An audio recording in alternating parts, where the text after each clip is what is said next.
Late na ako sa first subject namin. Panghapon na nga ako, late pa din. Kaya nga hindi na ako kumuha ng klase na pang-umaga para hindi maapektuhan ang kinagawian ko ng tanghaling pagbangon sa higaan. Ang pangalan ko ay Danica at ngayon nag-aaral bilang isang kolehiyala.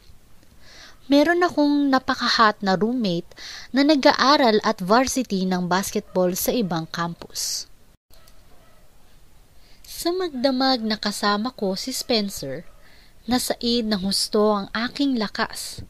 Inabot ako ng hapon sa higaan para bawiin ang lakas na nawala sa akin. Pagpasok ko ng klase, wala pa rin ang prof namin. Nireview ko na ang ilang mga notes ko kasi ugali na ng prof namin na biglaang magbibigay ng mga exams. Mas mabuti na yung handa.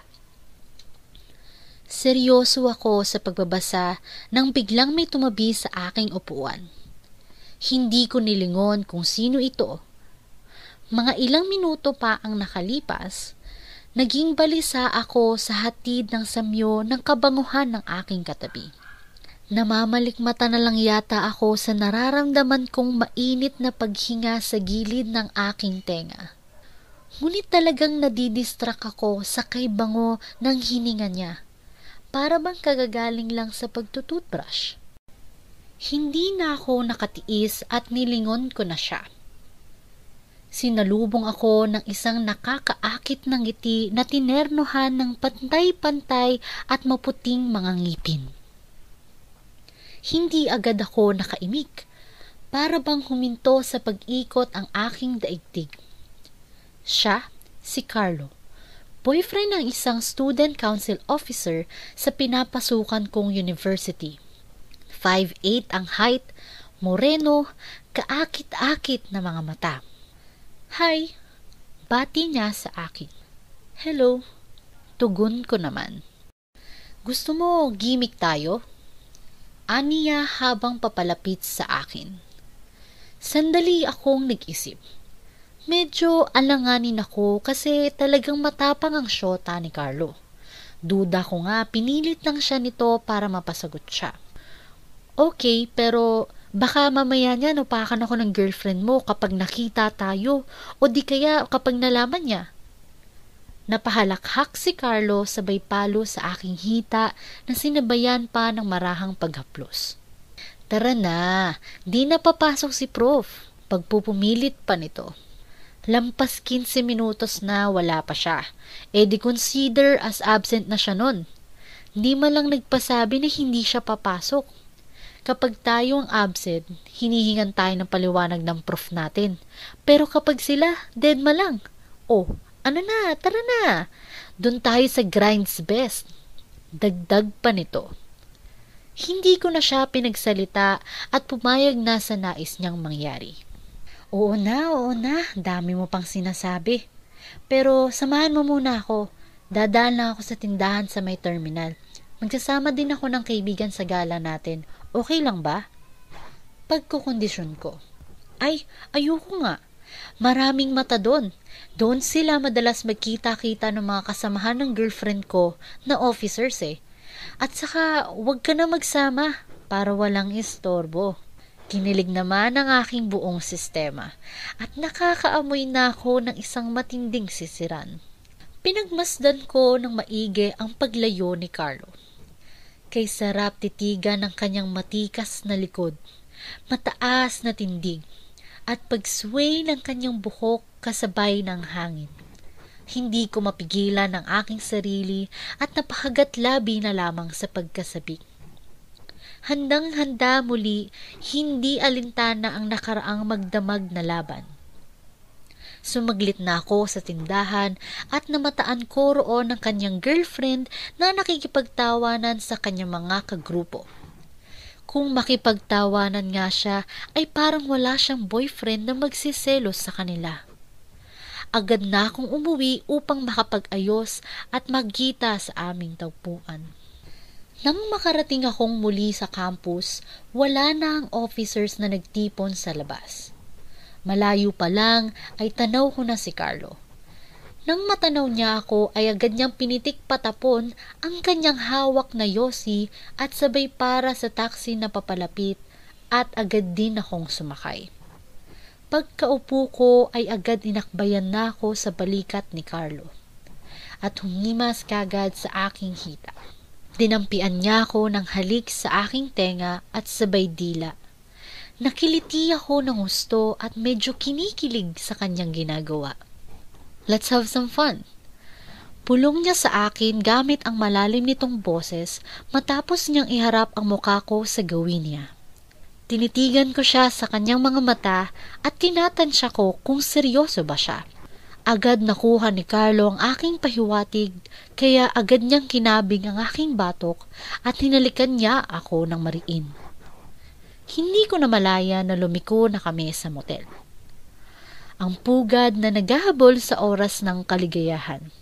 Agad kong inilayo ang aking sarili sa kanya habang inaabot niya ang bayad sa driver na pangising-isipang tumingin sa amin. Nauna na siyang bumaba habang hatak-hatak ako sa aking braso. Nang makababa na kami ay agad niya akong hinapit papalapit sa kanya. Akala ko ba grinds best tayo gigimik? Kakain, ganon. Agad kong usal bago siya makapuntos muli ng halik.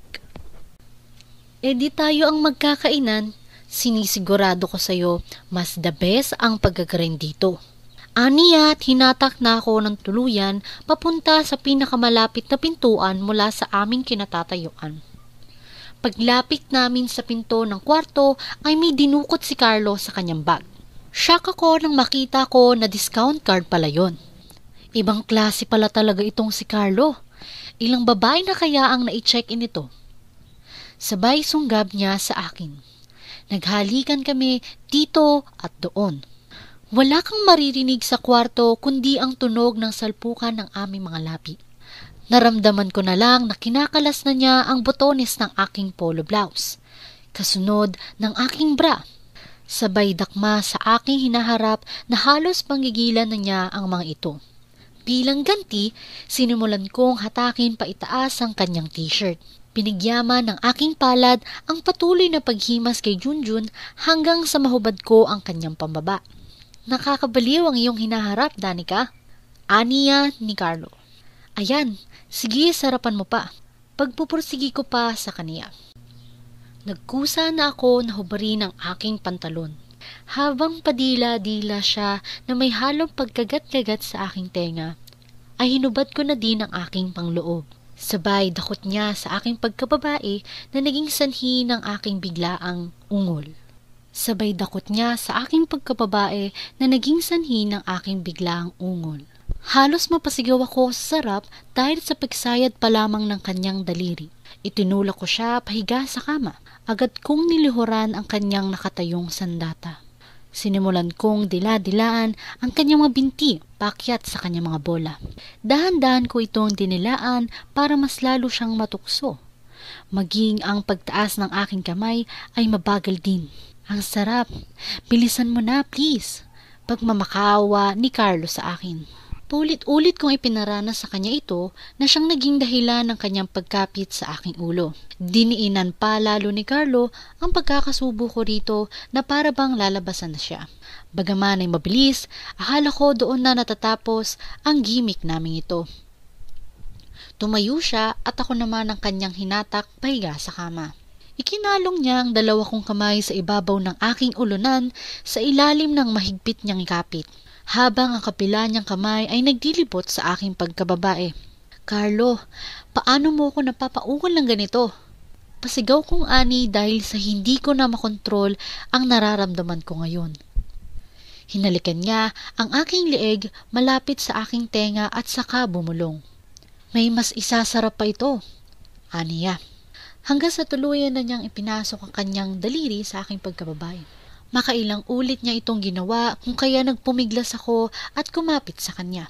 Sobrang bilis ng kanyang kamay at napaka-consistent ng pagpasok nito. Tumigil na siya sa kanyang ginagawa at nag-iba kami ng pwesto. Itinapat na niya ang kanyang dila sa aking pagkababae. Pinagdidiinan at mas pinatitigas pa niya ang paghagod ng kanyang dila rito. Kasabay ng patuloy na paghagod ng kanyang dila, ay dahan-dahan niyang inilabas-masok ang kanyang daliri. Ayan na ako! Malapit na ako! Ang sarap! Aniya. Bagsak ang kaliwat kanang braso ko sa kama. Tila ba'y galing ako sa isang malayong pagtakpo. Hinila ko siya paitaas parito sa aking tabi. Agad na nagbakbakang muli ang aming mga labi. Kinakain mo pa lang ako, ang sarap na. Lalo na kaya kapag pinasok mo ako, ano pa kayang pakiramdam? Pagtatanong ko sa kanya. Feeling ko naman hindi ito ang yung first time, pero wala ka bang boyfriend? Pagtatanong din sa akin ni Carlo. Hindi boyfriend pero hindi naman masarap yumari yon. Masyadong brusko. Hindi tulad mo, sa hagod pa lang punong-puno na ng pagmamahal. Punong-puno ng passion. Sagot ko habang bumababa ang aking tingin sa kanyang labi. Biglang umibabaw si Carlo sa akin at sinimulan akong halikan mula sa leeg padaustos sa ibaba. Umigkas agad ang kanyang manoy at pinatuloy ang pakikipaghalikan sa akin. Di tama lang na ako nagparanas ng best grind sa'yo. Ani ni Carlo. Napangiti ako sa tinuran ni Carlo. Agad niyang ipinasok ang kanyang junjun nang walang pasabi. Napakapit ako sa kanyang buhok sa sobrang sarap at hindi na rin malaman kung saan pa kakapit. Mabagal ang kanyang pag-atras sa bante at patuloy ang kanyang pagkilos habang nakatitig lamang sa aking mga mata. Hindi ko alam kung paano ako makakahabol hininga dahil sa paulit-ulit na pag-impit ko ng aking ungol sa sakit at sarap na aking nararamdaman. Alam kong malapit na ako sa rurok ng tagumpay sa ginagawa niyang pagtaas-baba kung kaya't pinakawalan ko na ang tinatago kong ungol. Carlo, malapit na ako. Sige pa. Hinggil ko naman kay Carlo. Sige, ipuputok ko ito sa bibig mo. Aniya. Ha? Teka, wait lang. Hindi ko na nagawang umusal pa sapagkat naipasok na niya sa aking bibig ang kanyang junjun na patuloy na naglalabas ng gatas ito. Matapos sa paglabas niya ay hindi na niya pinakawalan pa ang aking bibig at kinapitan pa na madiin ang aking ulo. Siguro tumaas lalo ang kanyang sensasyong nararamdaman at lalabasan palalo. Ayan na ako, Danica. Ubusin mo lahat ng gatas ko. Aniya ni Carlo. Halos isagad na niya ang pagkakasubo ko sa sandata niya dahil sobrang sarap na kanyang nararamdaman. Nilunok ko na nga ang karamihan sa gatas niya dahil hindi makalabas sa bibig ko ang karamihan nito. Masarap ba? Tanong ni Carlo. Oo, masarap pa. Pero alam ko na may mas igagaling ka pa. Tugon ko sa kanya. Di turuan mo ako. Lagi tayong pupunta dito. Siguro naman, kapag lagi tayong gumigimik ng ganito, magiging biyasa din ako. Tugon naman sa akin ni Carlo. Nagtaka naman ako dahil siya nga itong may girlfriend at isa lamang akong single hindi pa handa sa commitment. Hindi ka ba tinuruan ng jowa mo?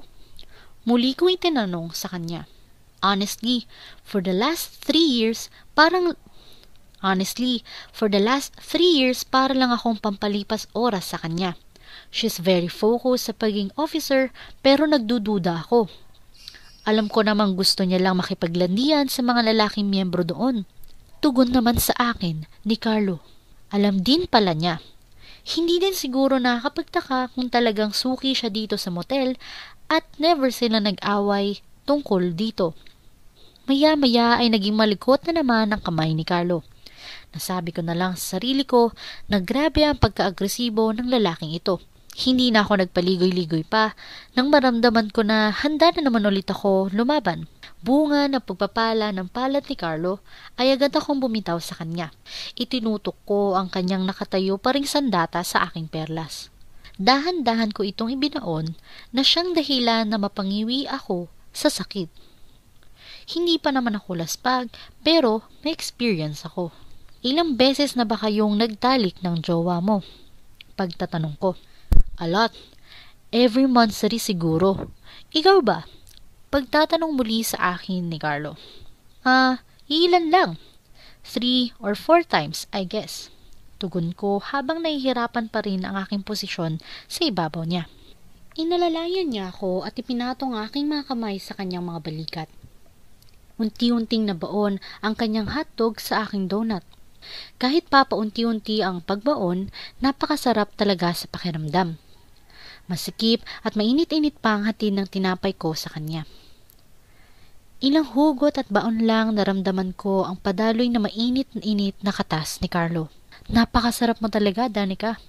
Masikip pa at napakainit dyan sa loob mo. Ulitin natin ito ha. Sabi sa akin ni Carlo habang patuloy siyang nakatitig sa aking mga mata. Pwede mo naman ako laging imbitahan sa gimmick nating ito. Mayat mayang sumbat ko sa kanya. Ayan na ako, sabayan mo ko. Sabi sa akin ni Carlo. Sige pa Carlo, ibigay mo na lahat. Tugon ko sa kanya. Isinagad na niya ng husto upang bawat kasulok-sulukan ng perlas ko ay madiligan. Lumipas pa ang ilang oras na iba't ibang posisyon ng aming ginawa. Kandatirik pareho ang aming mga mata sa sarap na aming nakamit. Madalas namumutawi sa bibig ni Carlo ang kahilingan na lagi daw akong sumama sa aming tinaguriang gimmick. Maya-maya pa ay umidlip kaming magkayakap na mingiti sa labi. Wakas.